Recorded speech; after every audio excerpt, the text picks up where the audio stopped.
If you're like many people, your retirement has two important pieces: your dreams for what it will entail, and the work you must do to make those dreams a reality. While those two components apply to everyone, women's journeys to retirement are different than men's. A longer life expectancy means women's money needs to last longer, and we're more likely to have higher healthcare costs. Despite all the progress women have made over the past decades, studies show that on average we still have less money saved, and we're less confident when it comes to financial decision making.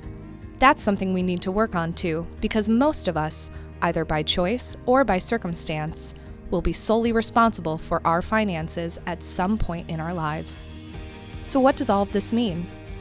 It means it's time for you to join other smart, successful women who have taken charge of their financial lives. You've already taken the first step on your journey by increasing your knowledge and awareness. Even better, you don't have to do it alone.